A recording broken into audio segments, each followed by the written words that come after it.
Exercise 7.2 का question one में इस तरह दिया हुआ है कि एक आइसोसेलेस ट्रायंगल ABC है जिसमें साइड AB और AC इक्वल है और the bisector of B and C माने B और C को दो भागों में बनाने वाला जो बाइसेक्टर है वो O बिंदु पर मिल रहा है। वो कह रहा है ए को ओ से ज्वाइन कीजिए, उसके बाद प्रूव कीजिए। तो पहले फिगर बना लेते हैं। ये एक आइसोसेलेस ट्रायंगल हो गया BC। इसमें दिया हुआ है कि AB और AC इक्वल है। फिर अगर ये इक्वल है AB और AC इक्वल है तो जाहिर सी बात है कि एंगल C इसके सामने वाला साइड जो है AB के सामने वाला C और AC के सामने वाला एंगल B दोनों ही इक्वल हैं। अब इन दोनों का बाइसेक्टर माने दो बराबर भागों में इन एंगल को बांटने वाला जो है वो O पर मिल रहा है। तो जाहिर सी बात है कि ये एंगल और ये एंगल भी इक्वल होगा क्योंकि बाइसेक्टर दो बराबर भागों में बांटता है। अब इसको हमको ज्वाइन करना है AO को, जैसे दिया हुआ है। अब आते हैं 1 जो क्वेश्चन इसमें है 1 का वे में OB जो है वो OC के इक्वल है। ये हमको दिखाना है। तो इसके लिए हम लोग ट्रायंगल BOC लेते हैं। BOC इसमें जो बाइसेक्टर है ये एंगल C और एंगल B इक्वल है, तो इसलिए हम इसको हाफ दोनों तरफ 1/2 से मल्टीप्लाई कर देते हैं तो 1/2 एंगल B हो जाएगा। अब इसको हम लोग लिख सकते हैं angle OBC equal to angle OCB।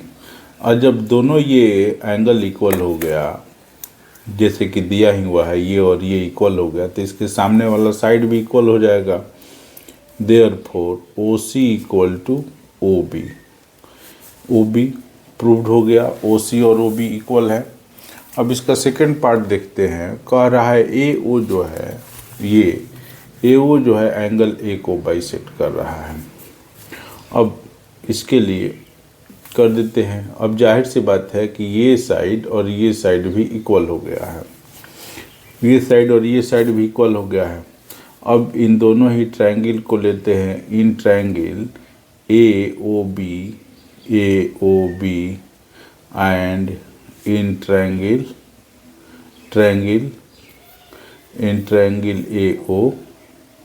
AOC में अब देखिए AB जो है वो AC के इक्वल है और एंगल ABO जो है वो एंगल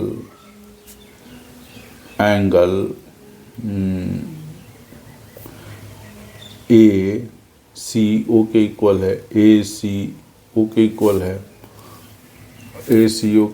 है एंड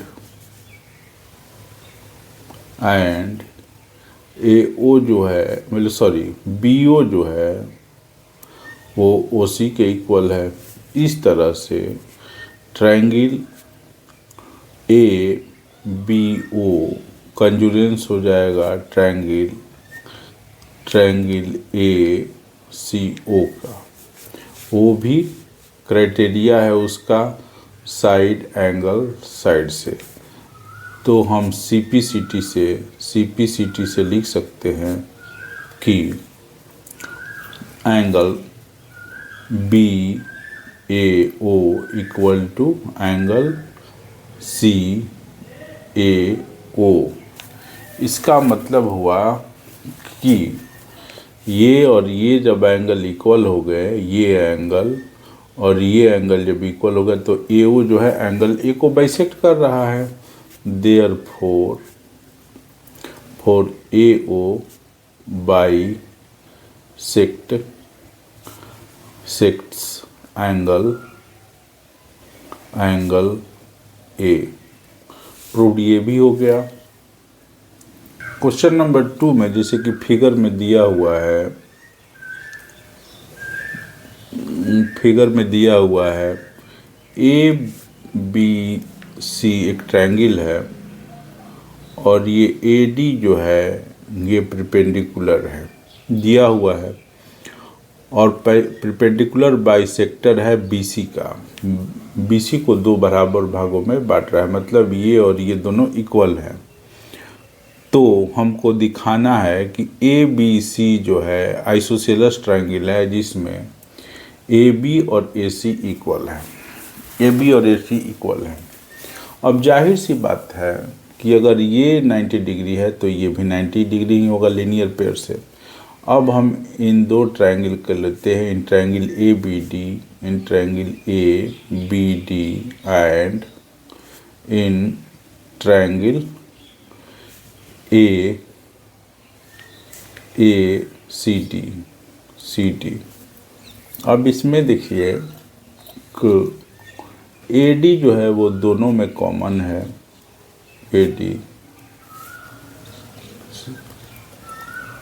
कॉमन है। फिर आगे बढ़ते हैं तो एंगल डी जो है वो दोनों में इक्वल है, ये एंगल और ये एंगल, या इसको हम लोग इस तरह भी लिख सकते हैं angle A D B equal to angle A D C, ये दोनों में 90 डिग्री है। उसके बाद हम आगे बढ़ते हैं तो B D equal to C D है क्योंकि परपेंडिकुलर बाइसेक्टर है ये डी। ये हो गया। इस आधार पर दोनों ही ट्रायंगल कंजुरेंस हो जाते हैं। Triangle A B D triangle A C D के कंजुरेंस हो जाएगा साइड एंगल साइड से। हो गया। अब जब कंजुरेंस हो गया तो जाहिर सी बात है कि सीपीसीटी से कंजुरेंस हो गया तो सीपीसीटी से सीटी से ए बी जो होगा वो ए सी के इक्वल हो गया, और जब ए बी ए सी के इक्वल हो गया तो आइसोसेलेस हो ही गया। अब इसी से भी हम आगे बढ़ेंगे तो सीपीसीटी से एंगल सी जो होगा वो एंगल बी के इक्वल होगा। प्रूव्ड हो गया। क्वेश्चन नंबर 3 में दिया हुआ है कि ए बी सी एक आइसोसेलेस ट्रायंगल है। ए बी सी एक आइसोसेलेस ट्रायंगल है और इसमें परपेंडिकुलर बाइसेक्टर बी और सी एफ जो ये आइसोसेलेस है तो ये हो गया, और बी और सी एफ अल्टीट्यूड है जो इक्वल साइड ए सी और बी पी पर है। अल्टीट्यूड है तो ये इस तरह 90 डिग्री होगा और ये भी इसी तरह 90 डिग्री होगा। बी ई हो गया ये, और ये सी एफ हो गया। तो दिखाना है कि ये जो अल्टीट्यूड है वो इक्वल है, अल्टीट्यूड जो है वो इक्वल है। तो इसके लिए हम ट्रायंगल लेते हैं। इन triangle E A B and triangle F A C लेते हैं। अब हम इसको आगे बढ़ाते हैं। अब इसमें एंगल ई जो है वो एंगल एफ के इक्वल है क्योंकि दोनों ही अल्टीट्यूड है 90 डिग्री होंगे। अब जब हम इसको आगे बढ़ाते हैं तो ए जो है एंगल दोनों ही में है जो कॉमन है या दोनों में ही में है, इसको हम लोग लिख देते हैं, इसलिए ये इक्वल हुआ। अब आगे बढ़ेंगे हम लोग तो देखेंगे कि ए बी जो साइड है वो ए सी साइड के इक्वल है, A B side A C side के इक्वल है। इस तरह ट्रायंगल ई ए बी जो होगा वो कंजुरेंस हो जाएगा ट्रायंगल एफ ए सी के, वो भी किस क्राइटेरिया से, एंगल साइड क्राइटेरिया से हो जाएगा। अब जब ये कंजुरेंस हो गया तो हम लोग CPCT से आसानी से लिख सकते हैं कि BE जो होगा वो इक्वल हो जाएगा CF के। यही हमको दिखाना था। क्वेश्चन नंबर 4 जो है दिया हुआ है इसमें कि ABC एक ट्रायंगल है जिसमें अल्टीट्यूड B और CF है। Altitude B and CF sides AC और AB आर इक्वल है। तो हमको दिखाना है कि ट्रायंगल ABE और ACF इक्वल है। अब देखिए इसके पहले हम लोग फिगर बना लेते हैं जैसे कि दिया हुआ है।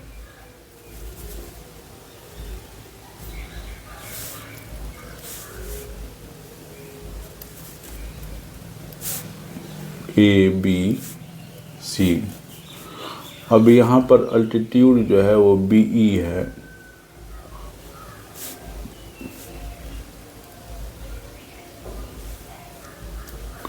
और ये जो है इस तरह है F।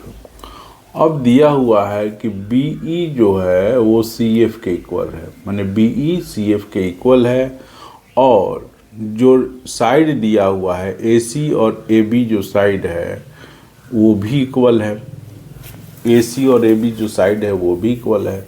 तो अब हम लोगों को दिखाना है कि AB और ये कंजुरेंस है। तो अब इसका सेकंड क्वेश्चन लेते हैं 4 का। उसमें दिया हुआ है कि AB AC के इक्वल है। In triangle ABE and in triangle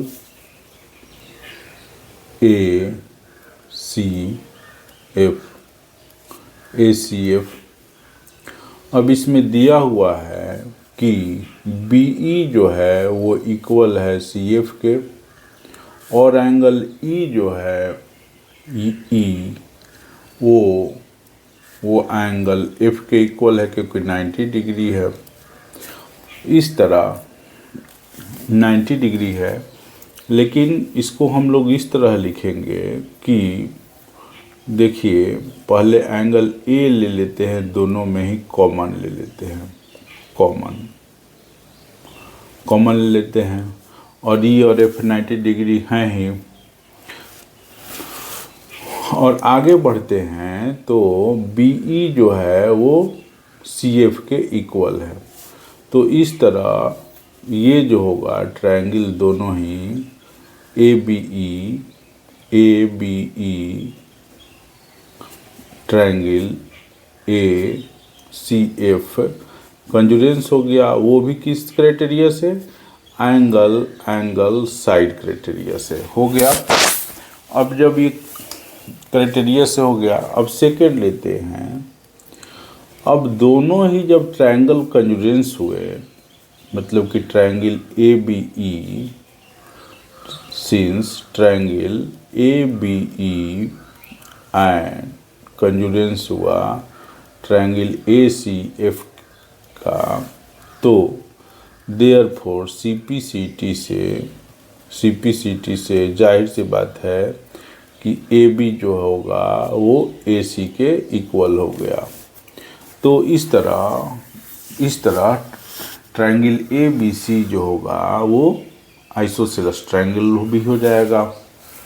so this triangle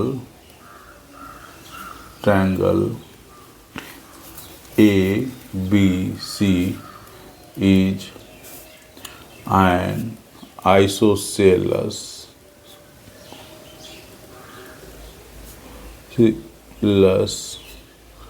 triangle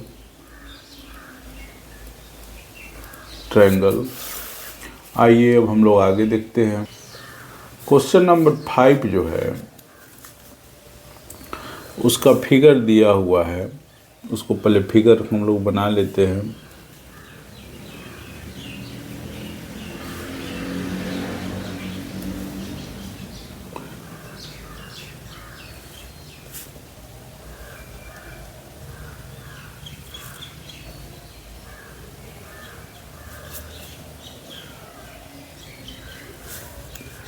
ये B हुआ, ये C हुआ, और दिया हुआ है कि ये साइड इसके इक्वल है और ये साइड जो है इसके इक्वल है, ये D हुआ, दिया हुआ है। अब कह रहा है ABC DBC are two isosceles triangles on the same base BC, माने दोनों ये जो ट्रायंगल हैं ये है ये ABC और BCD जो है आइसोसेलस ट्रायंगल है, सेम बेस BC पर है। तो हमको ABD मतलब ये पूरा ट्रायंगल और इस ट्रायंगल को हम लोग को दिखाना है कि इक्वल होगा। तो इसके लिए हम ज्वाइन करते हैं AD, लिख देंगे यहाँ पर हम लोग कि ज्वाइन AD। आफ्टर दैट हम ट्रायंगल लेंगे ABD in triangle ABD and in triangle ABD and in triangle ACD। AB जो है वो AC के इक्वल है और BD जो है इसमें CD के इक्वल दिया हुआ है एंड AD जो है दोनों में ही कॉमन है। इस तरह ट्रायंगल ABD कंजुरेंस हुआ ट्रायंगल ACD का, वो भी किस क्राइटेरिया से हो गया?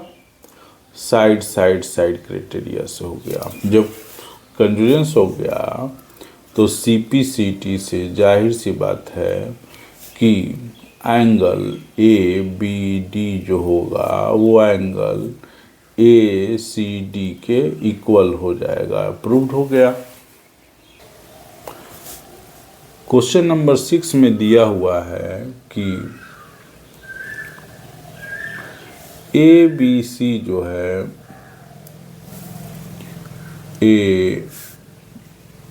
ABC जो ट्रायंगल है वो आइसोसेलस है, मतलब कि ये इस तरह है, AB और AC इक्वल है, और कह रहा है कि साइड BA को हम लोगों ने बढ़ाया D पॉइंट पर, इस तरह हम लोगों ने इसको बढ़ा दिया और इसको ज्वाइन किया तो AD जो है ये AD जो है वो AB के इक्वल है, दिया हुआ है। तो हम लोगों को दिखाना है कि एंगल BCD जो है, ये जो एंगल है ये राइट एंगल है, हम लोग को दिखाना है। अब इस फिगर के अनुसार हम लोग चलते हैं तो क्लियर है कि इन ट्रायंगल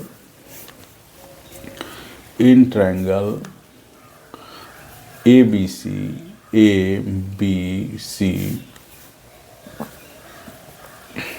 AB और AC इक्वल है, ये और ये, तो इसके सामने वाला जो ये एंगल है और इसके सामने वाला जो ये एंगल है वो इक्वल होगा। मतलब कि एंगल बी जो होगा वो एंगल ए सी बी के इक्वल होगा। उसी तरह हम लोग चलते हैं इन ट्रायंगल ए डी सी में, ए डी सी में, तो इसमें भी क्लियर है कि ये और ये दोनों इक्वल हैं। तो इसके सामने वाला एंगल ये जो होगा वो इसके सामने वाले एंगल मतलब इस एंगल ए सी डी के इक्वल होगा। तो इसको लिख देते हैं हम लोग A D equal to A C, therefore angle A C D equal to angle A D C. अब हम लोग आते हैं इस ट्रायंगल, पूरे होल ट्रायंगल जिसका नाम हो जाएगा D B C. Now in triangle D B C, इसमें एंगल डी है, एंगल बी है और प्लस एंगल जो दिया हुआ है बी सी ए है plus angle A C D है, वो 180 होगा। अब हम इसमें आगे बढ़ते हैं तो जाहिर सी बात है कि एंगल बी के जगह पर हम लोग ए सी बी लिख सकते हैं। एंगल बी के जगह पर लिख देते हैं हम लोग एंगल ए बी की जगह पर A C B, angle A C B, और बी सी ए जो है बी सी ए इसी तरह रहेगा और ए सी डी जो है वो भी इसी तरह रहेगा। और एंगल डी के जगह पर हम लोग ये जो डी है इसके जगह पर एंगल ए सी डी लिख सकते हैं, ए सी डी लिख दिए हैं और ये भी 180 हो जाएगा। अब देखिए ये ए सी डी ये भी ए सी डी, मैंने दो ए सी डी है, तो इसको हम लोग लिख सकते हैं ए सी डी 2। और उसी तरह बी सी ए और ए सी बी एक ही है, तो इसको भी हम लोग लिख सकते हैं 2 एंगल ए सी बी, ये 180 ही होगा। अब इसमें से हम लोग 2 कॉमन निकालेंगे तो angle A C D angle A C B equal to 180 होगा। अब ये ए सी बी मतलब ये और ए सी डी मतलब कि ये दोनों ही मिलाकर एंगल बी सी डी हो जाएगा, बी सी डी हो जाएगा। और ये 180 है, ये 2 जो है नीचे आएगा तो ये हो जाएगा कट करके 90 हो जाएगा। इस तरह ये प्रूव हो गया कि ये राइट एंगल है, राइट एंगल। नेक्स्ट क्वेश्चन 7 देखते हैं। इसमें कह रहा है ए बी सी एक राइट एंगल है, ए बी सी एक राइट एंगल हम लोगों ने बना दिया। इसमें कह रहा है कि राइट एंगल ए पर है, तो मतलब ए यहाँ होगा, ये बी कर दिया हम लोगों ने, ये सी कर दिया। और कह रहा है कि ए बी और ए सी इक्वल है, मतलब ए बी और ए सी इक्वल हो गया। अब कह रहा है कि एंगल बी और एंगल सी को निकालना है। अब फिगर से क्लियर ही है कि ये एक आइसोसेलेस राइट ट्रायंगल है। Since triangle A B C is a isosceles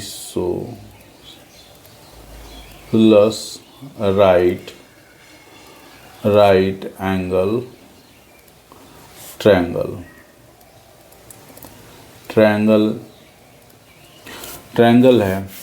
अब यहाँ पर दिया है कि ए बी और ए सी इक्वल है, इसलिए इसके जब ए बी और ए सी इक्वल हुआ तो इसके सामने वाला साइड सी और इसके एंगल सी और इसके सामने वाला एंगल बी, ए सी के सामने वाला बी, ये दोनों ही क्या हो जाएंगे, इक्वल हो जाएंगे। एंगल सी जो होगा वो एंगल बी के इक्वल हो गया, बी के इक्वल हो गया। अब हम लोग इन ट्रायंगल ए बी सी में angle A, angle B, angle C, तीनों ही एंगल को जोड़ेंगे तो वो 180 होगा।